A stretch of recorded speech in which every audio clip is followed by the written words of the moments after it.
kita ngomongin tentang STY ya. Jadi atau timnas kita. Kita berharap kemarin ya dengan waktu game pertama, game kedua oke gitu bisa menahan seri tim-tim kuat. Kemudian kita akan berharap betul kemarin waktu melawan Bahrain, lawan Cina kita bisa dapat 6 poin. Ternyata kita dapat cuma 1 poin. Lawan Bahrain tuh dicolong, dirampok kita. For sure itu dirampok. Kalau ada yang bilang wasit tidak melanggar aturan FIFA, itu betul. Cuman tidak melanggar. Memang wasit di atas kertas ya, on paper boleh memberikan ekstra perpanjang waktu. Cuman ekstra dari perpanjang, extra time itu kan 6 menit. Iya, itu udah dong. Ya, itu harusnya udah. Udah dong. Kalau dia memberikan lebih itu boleh. Tapi harus ada dasarnya. Nggak boleh banyak juga kan? Nggak boleh banyak dasarnya. Dan ada dasarnya. Kecuali ada yang memang pingsan. Nah, ini tidak ada sama sekali. Ini sama sekali tidak ada, dan 3 menit itu 50% dari extra time. Tidak ada dasar sama sekali, tidak ada kejadian yang mengulur-ulur waktu sehingga kenapa dia berikan 3 menit ekstra. Itu nggak make sense. Dan feeling gue kalau gol itu tidak terjadi 4 menit, 5 menit, bisa 6 menit bisa berlanjut. Karena ini yang itu yang harus diselidiki. Tapi kalau FIFA udah memutuskan, AFC ya, memutuskan AFC nggak bisa dianulir. Ketuanya kan juga itu aja. Itu yang selalu gue lawan ya, dan ini udah bertahun-tahun gue lakukan. AFC itu lebih parah daripada UEFA sama FIFA. 20 tahun terakhir 2 ketua AFC itu orang Timur Tengah. Dan pertanyaan gue sekarang, kalau presiden FA 2 atau 3 kali, kenapa di AFC bisa sampai 4 kali? Nggak make sense. Harusnya ada batasnya juga dong. 2 kali lah, 3 kali, whatever lah. Dan memang kalau you lihat lobby-lobbynya, itu gue sempat bikin video ya masalah ini, dan itu gue kritik PSSI, yang gue kritik bukan PSSI sekarang. Jadi di anggota AFC kan ada council, ada exco, ada apa, 0 orang Indonesia. Bahkan yang bikin menyedihkan, ada pengurus dari Bhutan. Do you know where Bhutan is? Tahu. Bhutan itu dekat Nepal, yang pegunungan, yang kalau main bola itu emang timnya ada. Lapangannya miring, nggak bisa rata karena dekat pegunungan. Dekat pegunungan, di daerah pegunungan, jadi nggak nemu lapangan rata. Itu ada Bhutan, ada Laos, ada Filipina, Thailand, Malaysia oke lah. Ya, itu gue masih bisa terima. Tapi Laos, Kamboja, gak make sense gitu. Kok orang-orang ini bisa jadi pengurus di AFC, kita nggak ada. Tapi itu kan bukan di bola doang tuh, Coach. Kita tuh berorganisasi tingkat internasional itu. Yang olahraga gue nggak tahu. Gue hanya fokus ke bola. Dan itu untuk gue menyedihkan. Dan ini gue salahkan pengurus-pengurus PSSI sebelumnya. Karena sekarang kan terlalu pendek. Dan gue harap PSSI sekarang berjuang untuk itu. Berjuang untuk ngelobi. Karena itu penting ya. Kita tahu bahwa Erick Thohir ini punya jalur cepat ke FIFA. Ke presidennya FIFA. Ke pengurus FIFA juga. Bukan hanya presiden. Dia kenal berkat dia sebagai mantan owner Inter. Pasti networknya kuat. Dan itu dia tunjukkan juga kan ke FIFA U17 dapat, dan itu sangat menguntungkan Indonesia, oke? Itu satu. Tapi gue nggak pernah lihat dia benar-benar ngelobi ke AFC. Dan AFC itu kan masalah duit semua. Mereka punya duitnya berseri. Bisa atur. Sehingga mereka, lu siapa Indonesia? Jadi AFC sama kayak FIFA nggak bisa diaudit juga, Coach. Betul. Jadi lu harus mendekati juga. Lu harus mendekati lah kasarnya. Erick tuh harus mendekati, atau pengurus PSSI harus mendekati, persuasif agar Indonesia dapat tempat. Karena pada saat you punya tempat di exco atau council atau apa, whatever lah namanya, lobbynya itu lebih didengar. Sekarang dengan kasus ini kita nggak bisa melobi kan. Dan kejadian juga ya, ini kita lawan tim Timur Tengah, wasit juga dari Timur Tengah. Wasit pun juga dari zona lain lah. Exactly. Wasit juga dari Timur Tengah. Dan Bahrain merasa dirinya kuat, protes kan, kita nggak mau main di Indonesia. Sampai segitunya. Iya kan? Akhirnya FIFA yang ngomong. Yang ngomong kan FIFA. Bukan AFC. Nah ini pasti berkat lobby PSSI yang kita kuat di FIFA. Nggak, you play. di sini. Dan gue mau lihat karena gue udah baca statement, gue nggak tahu bener atau tidak. Ya.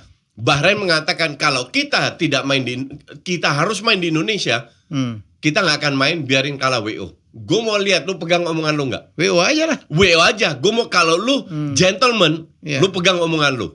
Nggak usah main Mungkin di Indonesia. dia merasa terlalu WO. powerful kali coach ya. Terlalu jumawa lah ya. That is typical Timur Tengah. Makanya lu pernah bilang AFC dibagi 2 aja ya. AFC 1 bagi 2. Iya. Apa maksud lu? AFC itu kan kadang 4 regio lah. Iya. Regio Timur Tengah Ya. sama regio atasnya itu Afghanistan, Uzbekistan itu jadi satu. Iya. Regio Asia Cina, Asia Timur, Oke, sama Asia Tenggara. India, Pakistan sama Asia Tenggara jadi satu. Karena negaranya udah cukup banyak Oke. dan bisa lebih fokus dan pengurusnya nggak itu aja. Ya. Ini jelas-jelas sangat kelihatan bahwa terjadi banyak kalau ditelusuri satu persatu itu banyak sekali permainan yang dilakukan. Dan kenapa gue itu sebenarnya nggak pernah waktu gue jadi pelatih timnas, gue kasih instruksi ke pemain gue ya. Ya. Siapa yang protes wasit, gue tampol. Hanya kapten gue yang boleh protes. Oke. Jadi artinya gue nggak pernah suka protes ke wasit. Tapi ini bukan pertama kali kita dikerjain sama wasit loh. Ini bukan pertama kali kita lama-lama enak juga kita. Ya. Kalau kita diem terus, nggak akan terjadi apa-apa. Maka dari itu kalau mereka protes netizen kita, ya gue dukung netizen Indonesia untuk ngehajar mereka. Pantes We lah. have to do something gitu loh. Dan gue yang gak suka Kita nggak coach. bisa diem aja terus dizolimi terima. Ini udah kesekian kalinya kita dikerjain sama wasit Timur Tengah. Dan gue gak suka tuh apa ya? Drama banget gitu loh. Drama banget. Gak ngapa-ngapain, Ya. guling-gulingan. Gak ditegur kan? Gak ditegur. Gak Iya dikasih loh. kartu kuning kan? Udah obvious tuh depan mata. Aturan FIFA jelas. Yang boleh protes hanya kapten. Period. Titik. Pemain mereka protes-protes loh. Gak ada satu yang dikasih kartu kuning. Iya. Gak ada satu. Lihat di UEFA.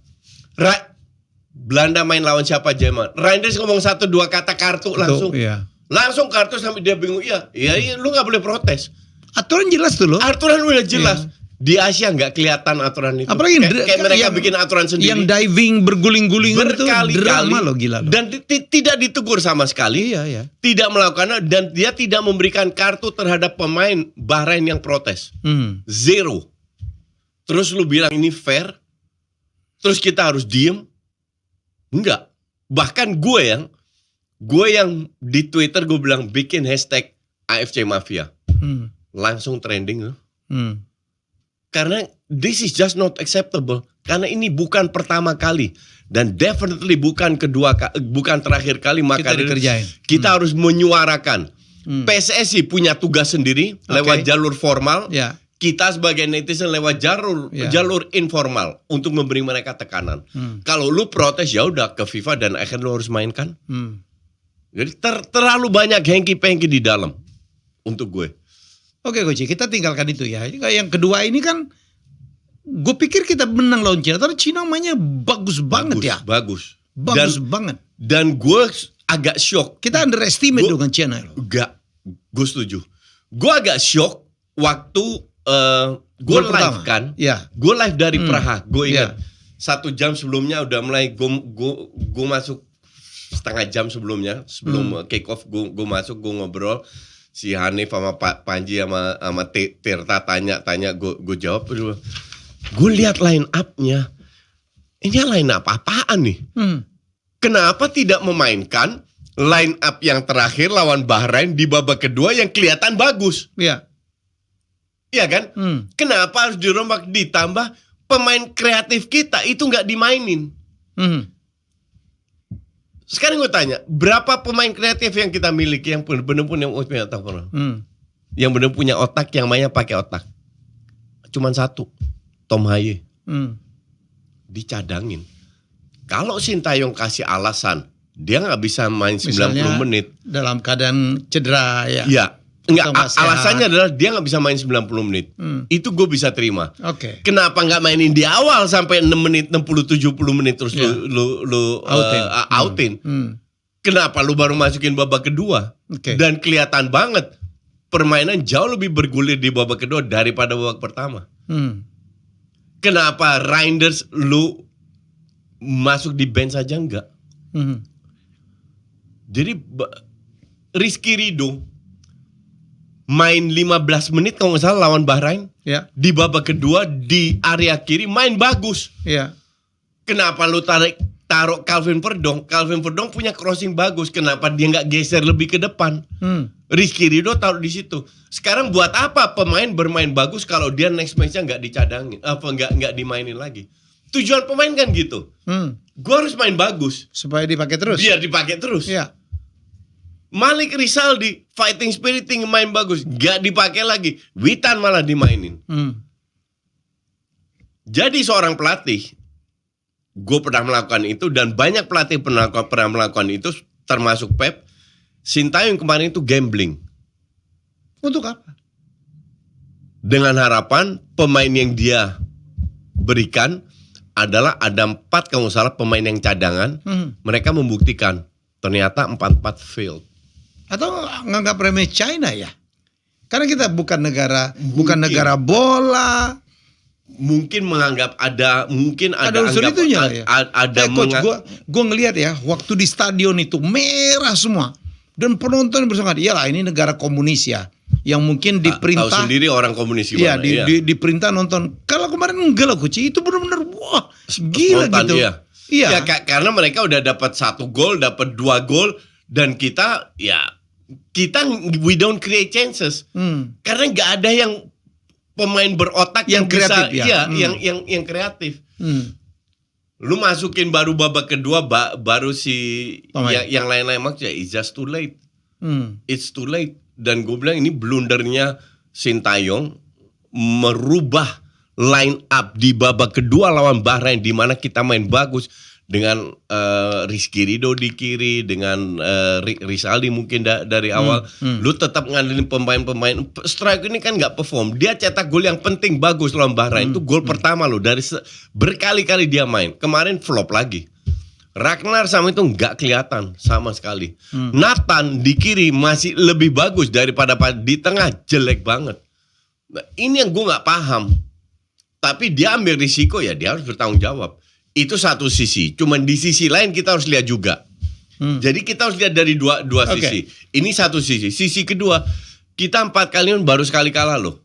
Ya, walaupun draw ya. Iya. 3 draw. Iya, tapi baru sekali kalah loh. Iya. Jadi nggak usah didramatisir juga. Iya. Dari ranking dengan rank 2, Iya. Australia kalau nggak salah rank 2, Iya. selisih cuma 2 poin loh.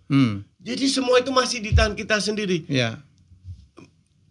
Satu sisi yang kita kritik, satu sisi kita nggak usah terlalu dramatisir juga. Dan jangan langsung STY out, ya, STY out. Nggak usah gitu. STY out dan lain-lain sama sekali nggak. Karena semua itu masih ada tinggal. Gue sebagai fans timnas Kecewa lah ya. sangat kecewa, tapi gue berharap STY juga belajar Ya. dari kesalahan-kesalahan ini, bahwa mainkanlah pemain yang lagi performanya bagus. And don't change the winning team. Don't change the winning team. Itu istilah yang top banget. Itu istilah top ya. Itu yang nggak boleh diganti. Don't change the winning team. Karena untuk gue babak kedua itu lawan Bahrain itu udah keren banget itu tim. Iya. Nah, harusnya tinggal dirubah sedikit sistemnya biar pemain-pemain itu tetap bermain. Nah, semoga gue cuma bisa berharap Sintayong belajar dari kesalahan-kesalahan dia lakukan sehingga kita bisa perform di kandang. Apakah kita harus kalah? Belum tentu juga lawan Jepang. Karena Australia pun bisa nahan seri. Main di Jepang loh. Ini kita main di GBK. Di sisi lain kita juga nggak tahu rumputnya GBK kayak apa, ya kan?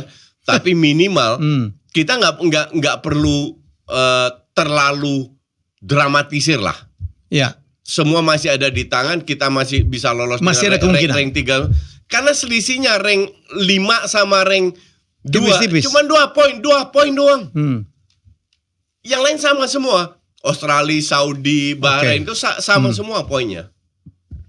Gitu. Jadi untuk gue sih ya nggak ada yang berubah. Asal sekali lagi Sintayong jangan terlalu banyak eksperimen lah. Tapi gue ngelihat ya perilaku dari penonton bola itu, gue aja nggak sanggup, Coach. Gue tuh pernah diminta untuk menjadi presiden dari Liga 1 gitu. Ya, bukan Sriwijaya FC aja, bukan gitu. Gue nggak tahan loh, gila. kalau menang itu dipuji-puji, Iya. kalau kalah Di seolah-olah iya. terhapus Iya, itu yang kita lakukan Iya, sebelumnya. iya. Waduh. Itu harus dirubah. Iya. Itulah perilaku yang kita harusnya sebagai influencer itu, Iya. influencer lain-lainnya, bukan gue doang, yang lain juga itu harus merubah bahwa Iyalah. kalau lu nggak mau kalah, jangan main sepak bola. Betul, setuju gua. Kalau lu tidak mau menerima kekalahan, jangan main sepak bola, sesimpel itu. Karena pasti ada prosesnya, butuh Betul, waktu betul. dan gue lihat memang banyak fans yang pengen menang, Iya, hanya iya. menang. Iya, semua orang pengen begitu juga, Semua kadang. juga pengen menang. Cuman kan nggak ada olahraga yang lu harus menang semua. Iya. Pasti ada kalahnya. Kalau semua menang siapa yang kalah dong ya? Iya, betul. Iyalah, jadi Dan fansnya memang harus belajar, termasuk fans timnas. Jadi sekali lagi terjadi banyak kesalahan, kita kecewa, semua kecewa dan harusnya nggak boleh terjadi. Tapi ini nggak fatal karena kita masih ketemu Saudi, Cina sama Bahrain di kandang sendiri. kandang sendiri. Iya kan? Dan ini bisa 9 point kalau lu mainnya bener. Mestinya ya, Cina Bahrain mesti kita ambil lah ya. Ya. Saudi pun bisa diambil juga, kenapa Iyalah. enggak? Itu berapa tim sih yang lolos ke Piala Dunia? 2 langsung, 2 di drawing lagi. Drawing lagi, ya. playoff. Jadi nomor 3-4 dari grup A, B, C digabung lagi jadi 6 tim kan? Main lagi, Ya, main lagi jadi 2 grup. diambil 2. Ya, diambil 2 lagi. Sisanya? Yang nomor 2 ini runner up diadu, pemenangnya lawan dari Amerika Selatan. Gitu. Kalau ketemu- Jadi masih ada peluang, ada peluang definitely untuk 3-4. But we have to change, dan bukan hanya pemainnya juga harus berubah. Pemainnya juga harus berubah. Karena ada beberapa pemain benar-benar gagal untuk gue. Dan menurut gue ya, kalau kita ngelihat PSI maju tidak di zamannya Erick Thohir, kita lihat sekarang Koci U17, U19, keren-keren loh. Kalau masih orang U21. bilang Nggak berhasil, aduh. nggak berhasil itu ya ada sesuatu, orang ngomong gitu. Ada sesuatu di Iya. belakang, kenapa lu bilang PSSI nggak berhasil? Jelas-jelas PSSI di bawah Erick Thohir itu maju banget. Dan udah bener nih Koci ya? Leaping. Udah bener nih ya. Udah bener, jalannya maksudnya, udah bener. Dulu kan timnasnya bagus, di bawahnya kan nggak dukung tuh. Iya. Apalagi sekarang dituduh, oh ini karena naturalisasi. Iya. Tapi di bawahnya udah mulai melawan juga Iya, loh Koci. Iya, betul. Betul Jadi iya. Jadi untuk gue ya, itulah orang-orang yang nggak bisa terima kekalahan. Yang maunya cuma menang aja. Iya. Dan ini sekali lagi ya gue masih percaya bahwa kita bisa dengan program yang kita miliki. Betul. Masih bisa, definitely masih Yang bisa. penting kan pembinaan dan kompetisi kelompok umur yang penting Berjalan, kan ya. ya, betul. Ya. Ya. Ya lu jangan berharap metik di depan doang. Tapi Indonesia tuh lucu. Kadang-kadang juniornya bagus coach, begitu senior hancur gitu. Karena faktor X lah ya. Ya. Nah, sekarang U23 kan lolos ke Piala Asia. Mereka harus membuktikan sekarang. Bisa nggak lu bersaing di AFC? Ya. Bukan dulu kan levelnya AFF, Southeast Asia doang, Asia Tenggara doang, AFF doang. Nggak, sekarang forget AFF. Kita udah melewatin masa AFF. Ya. Kita sekarang pelan-pelan kita masuk ke AFC. Rasanya udah begitu Kita kan, ya? bisa bersaing Ya. di yang senior bisa bersaing di AFC. Nah sekarang tinggal yang U ini bisa bersaing nggak di AFC? Yang U berapa itu yang ngelawan yang untuk Olimpiade, kan mereka menunjukkan bisa bersaing. Ya. Itu walaupun ada 4-5 pemain naturalisasi, tapi mereka bisa bersaing sampai 4 besar loh. Dulu kita di Asia. menang lawan Singapura aja happy banget kecil. Iya. Ketemu Thailand di drawing sama Vietnam udah stres duluan. Iya kan? Sekarang kita udah bisa lewat. Sekarang Thailand Vietnam sorry ya. Lawan Timor Leste seneng gitu. Lawan Brunei seneng. Itu bukan level kita, level kita Asia sekarang. Ya semoga ini terus ya. Ya, dan kita harus konsisten. Oke. Dan saya pikir pelatih timnas itu bukan cuma Sintayong hebat ya. Bukan. Kita punya Indra Sapri, Ya. kita punya Bima Sakti. Sejelek-jelek orang punya banyak pendapat tentang Indra Safri ya. Iya. Termasuk gue. Tapi dia sudah membuktikan. Oh iya berkali-kali. Dan kalau udah 4 kali juara, itu bukan Ngomong kebetulan. apa loh? Iyalah. Somehow Indra Ya. Safri udah bisa pegang, tapi ini kan di junior. Iya, ya kan? iya. Jadi gue lihat Indra Safri juga lebih cocok di junior. Iya. Jadi teruskan Dan aja. dia menyumbang pemain cukup banyak loh coach ke Gue timnas. cukup respect Iyalah. sama Indra Safri dalam arti dia bisa memberikan trofi. Walaupun gue bilang mereka sering gak main bagus, but that's okay. Iya. Ini sebuah turnamen, you have to win, dan betul. Indra Safri deliver. Jadi gue dukung Indra Safri untuk pegang yang UU itu. Dan gue lihat ya, dia Dan pernah jadi gue harapkan itu si Nova juga ya. Nova ya. Nova itu Irianto. harus diberi kesempatan juga untuk yang bisa sama. naik-naik. Iyalah, kita punya cukup banyak pelatih hebat dong ya. Iya. Untuk gue sih Bima kasih kesempatan, Kurniawan sekarang magang di Como, kalau balik bisa dikasih kesempatan lagi. Jadi ya kita harus rekrut pemain-pemain pelatih-pelatih baru juga. Karena di liga itu kan nyaris nggak ada. Udah pada dipecat-pecatin kan. Tinggal 1-2 kalau nggak salah atau mungkin 3. Sisanya pelatih luar semua. Jadi mereka nggak dapat kesempatan di liga. Jadi yang ada kesempatan di UU ini ya dipertahankan kalau bisa. Maksudnya pelan-pelan kita juga udah mulai harus percaya dengan pelatih-pelatih lokal kecil. Iya. Iya lah. Untuk gue sih agak miris ya. Iya. Kalau di Liga 1 itu hanya segelintir pelatih lokal. Sangat disayangkan. Tapi ya yang punya klub punya pendapat berbeda mungkin. Dan punya wewenang sendiri. Ya punya wewenang sendiri. Duit Nggak bisa kita salahkan juga. Ya duit-duit gue sendiri. Serah gue mau ambil siapa. Ya benar juga. Gampang, Coach.